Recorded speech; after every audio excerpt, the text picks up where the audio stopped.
Sir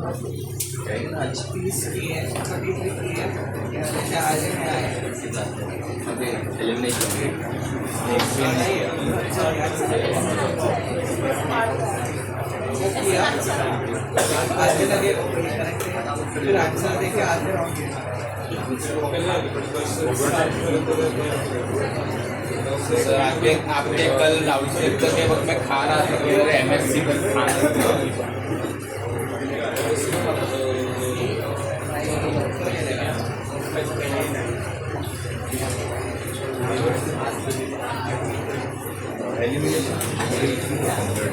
एक तो question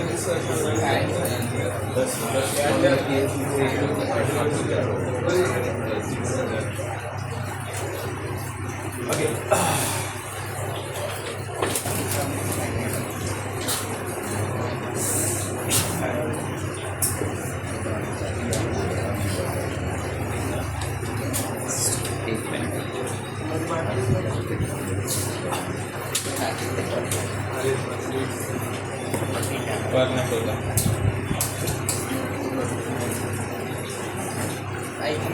भाई भी बंद करना बाद में चालू करना है। क्या क्या फैक्टर डिपेंडेंट होते हैं वो डिस्कशन किए थे, क्या एक्सेप्शन डिस्कशन किए थे। एट द एंड हम देखे थे कि डिहाइड्रेशन ऑफ अल्कोहल्स। ओके, तो डिहाइड्रेशन ऑफ अल्कोहल्स में क्या कौन सा मैकेनिज्म प्रेफर्ड होता है, कौन से रिएजेंट के प्रेजेंस में, वो तो डिस्कशन किए थे। उधर और एक पॉइंट ऐड कर लेना कि डिहाइड्रेशन ऑफ अल्कोहल में मेजर प्रोडक्ट जो है always stability of alkyne dependent होता है। ओके, ये मैं पॉइंट मेंशन कर लेना। उधर ऐसे कुछ हॉफमैन रूल बोल के कुछ नहीं है। Okay, always stability of alkyne dependent होता है। डिहाइड्रेशन ऑफ अल्कोहल सेक्शन में मेंशन कर लेना कि मेजर प्रोडक्ट या फिर 8% depends on stability of alkene form.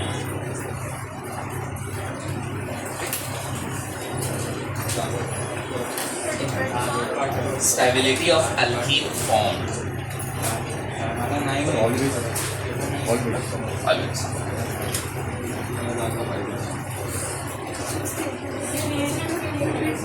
Dehydration of alcohol में क्या है कि dehydration of alcohol में मेजर प्रोडक्ट और yield percentage depends on stability of alkene form.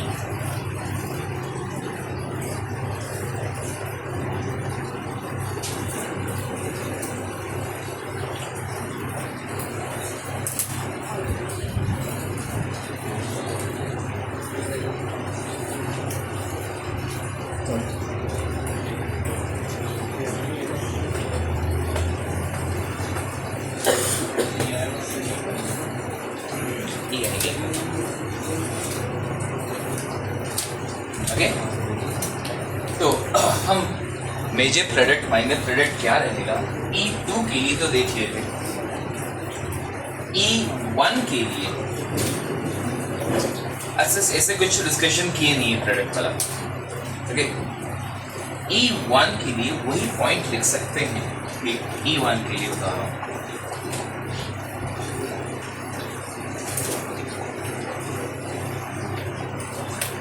Same point रह जाएगा जैसे हम डिहाइड्रेशन अल्कोहल तो प्रिपेयर्ड मैकेनिज्म E1 होता है, तो वो पॉइंट तो वैलिड रहेगा इधर E1 के लिए भी। Major product depends on stability of alkene form, इधर भी सेम पॉइंट रहेगा इधर। लेकिन E2 में जैसे इस पॉइंट का एक्सेप्शन था हॉफमैन रूल में 3 केसेस, क्या था ना, बल्कि base, bad leaving group and quaternary ammonium salt. इधर लेकिन ऐसा bad leaving group point and quaternary ammonium salt वाला पॉइंट ऐसा रहेगा नहीं, लेकिन बल्कि बेस वाला पॉइंट हो सकता है। बैड लीविंग ग्रुप तो पहला स्टेप निकल के कार्बोकेटाइन तो फॉर्मेशन हो गया, ऐसा तो नहीं कि हाँ मोर एसिडिक हाइड्रोजन निकलेगा, ऐसा तो नहीं है। कार्बोकेटाइन बनने के बाद अब तो मोर एसिडिक जो है तो वो तो हमारा अल्कीन स्टेबिलिटी डिपेंडेंट ही हो जाता है, समझ में आ रहा है। ओके, तो फिर बैड लिविंग ग्रुप वाला पॉइंट जो है जिसमें ये वाला रूल फॉलो नहीं हो रहा था, major product depends on stability of alkene form, okay, वो वाला केस नहीं आएगा बैड लिविंग ग्रुप वाला। बट इधर एक्सेप्शन पॉइंट में हमारा क्या रहेगा, बल्कि बेस वाला पार्ट रहेगा कि इन प्रेजेंस ऑफ बल्कि base, for example tertiary butanol,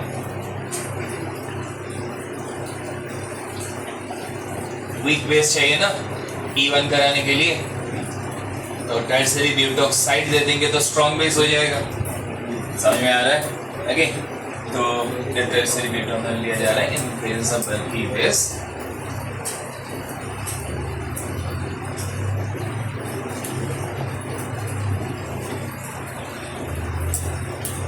Withdrawal of H plus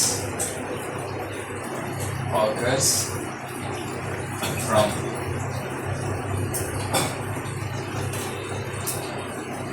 less hindered carbon। ये पॉइंट समझ में आ रहा होगा? कोई कंफ्यूजन?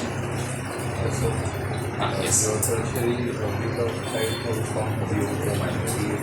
ये वीक रहेगा, ओके, वीक बेस रहेगा। कैसे बताया था ऑक्सीजन के लोन पेयर की वजह से न्यूक्लियोफिलिसिटी वीक होता है, बेसिक नेचर भी वीक होता है। ओके, चलो अब last time I think discussion किए थे कि E1 वर्सेस E2 नहीं स्टडी करने वाले हैं। डिस्कशन हुआ था क्यों नहीं स्टडी करने वाले हैं?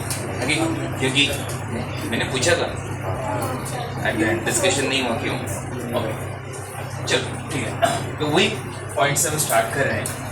हम जैसे SN1 वर्सेस SN2 स्टडी किए थे। क्यों स्टडी किए थे? क्योंकि SN1 वर्सेस SN2 अगर देखा जाए, होता क्या है कि इधर सबस्ट्रेट में इधर स्टेरिक हिंड्रेंस हाई चाहिए, इधर स्टेरिक हिंड्रेंस लो चाहिए। समझ में आ रहा है? इसी रीजन की वजह से क्या हो रहा था कि SN1 3 डिग्री 2 डिग्री 1 डिग्री हो रहा था, इधर 1 डिग्री 2 डिग्री 3 डिग्री हो रहा है। ओके, एंड इधर हमारा वीक न्यूक्लियोफाइल, इधर स्ट्रॉन्ग न्यूक्लियोफाइल, इधर पोलर प्रोटिक, इधर पोलर अप्रोटिक। ओके, वैसे तो सॉल्वेंट डिपेंडेंसी तो काफी कम ही होता है, मेन तो इधर हमारा है। एंड हमें SN1 वर्सेस SN2 स्टडी करना पड़ा क्योंकि कंडीशन जो है ऐसे क्रिस क्रॉस हो सकते हैं। समझ में आ रहा है? टर्शियरी में SN1 बढ़िया है, स्ट्रॉन्ग न्यूक्लियोफाइल लेंगे तो क्या होगा? ओके, SN2 1 डिग्री में SN2 बढ़िया है बट वीक न्यूक्लियोफाइल ले देंगे तो क्या होगा? ओके, समझ में आ रहा है? लेकिन ये प्रॉब्लम जो है ये एलिमिनेशन केस में ना नहीं होने वाला है। क्यों? अगर E1 एंड E2 इनकी बात किया जाए, ओके, E1 एंड E2 की बात किया जाए, होता क्या है कि इधर हमारा रिएजेंट क्या है ना, वीक बेस, इधर क्या है, स्ट्रॉन्ग बेस। लेकिन सबस्ट्रेट की बात किया जाए, E1 का रिएक्टिविटी क्या हो जाएगा ना, 3 डिग्री 2 डिग्री 1 डिग्री। रीजन क्या है? स्टेरिक हिंड्रेंस नहीं है। रीजन क्या है ना, कार्बोकेटन स्टेबिलिटी। 3 डिग्री कार्बोकेटन ज्यादा स्टेबल होते हैं देन 2 डिग्री देन 1 डिग्री। समझ में आ रहा है? E2 के लिए क्या रहेगा? E2 के लिए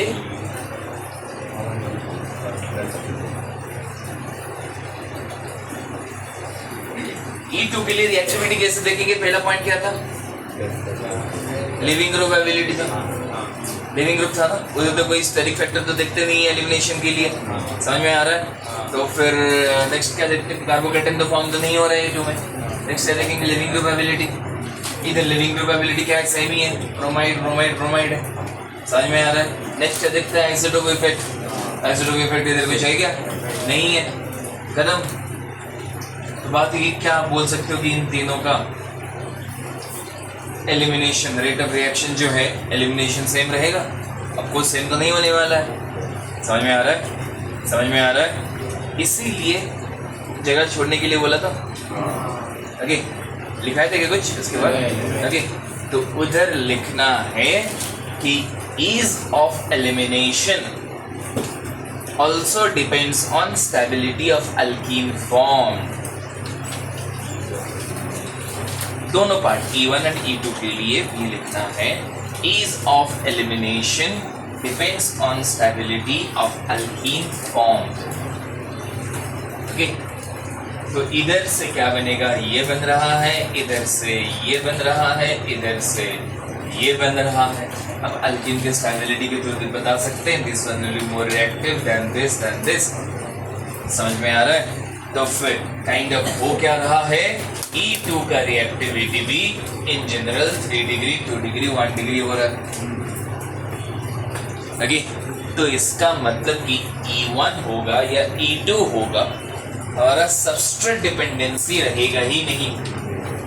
किसका डिपेंडेंसी हो जाएगा? ओनली रिएजेंट डिपेंडेंसी हो जाएगा। इसी रीजन के कारण E1 वर्सेस E2 स्टडी नहीं कर रहे हैं, कोई जरूरत नहीं पड़ता है, क्योंकि रिएजेंट जो बोल रहा है वही होगा। रिएजेंट अगर स्ट्रॉन्ग है E2 ही होने वाला है, E1 नहीं होगा।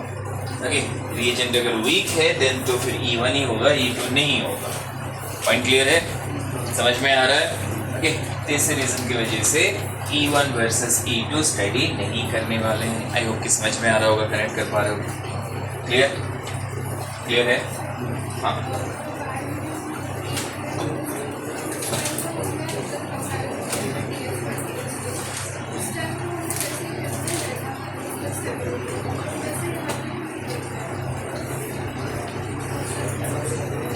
इधर वो डेल्टा माइनस थोड़ी ना आ रहा है, वो बैड लिविंग ग्रुप था तभी तो डेल्टा माइनस आ रहा था।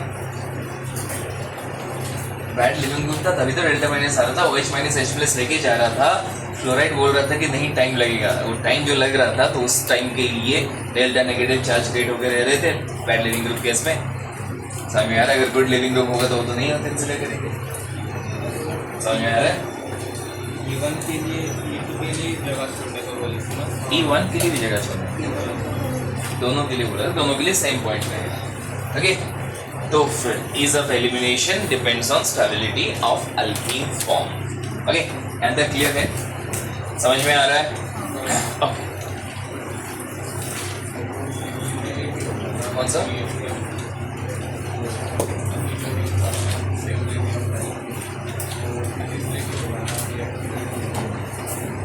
नहीं, वो रिएक्टिविटी के ऊपर भी डिपेंड कर देता है, इसलिए मैं ऑल्सो लिखा, ऑल्सो डिपेंड्स, क्योंकि जहाँ हम सीक्वेंस में चेक करेंगे तो अगर सीक्वेंस में वो तो लास्ट में है, अगर ये सारे नहीं देख पा रहे हैं देन तब जाकर वो देखेंगे।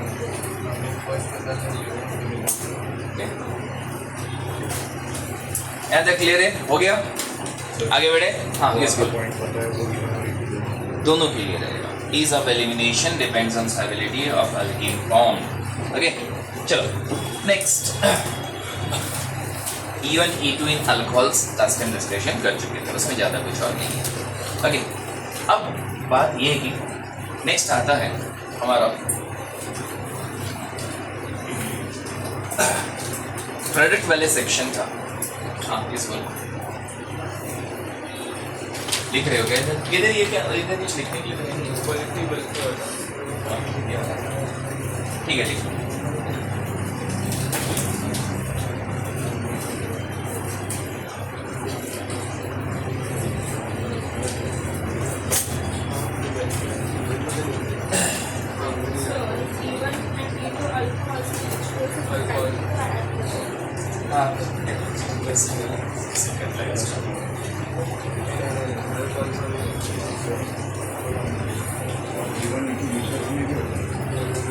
नहीं, ईथर्स में नहीं होता।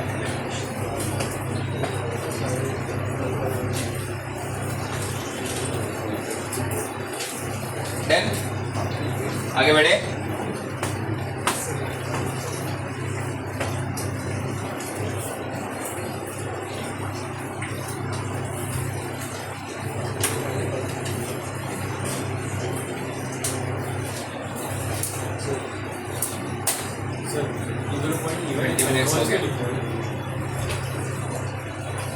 रुक जा, स्टार्ट करूँगा तब। एक बंद का पता है। ओके बंद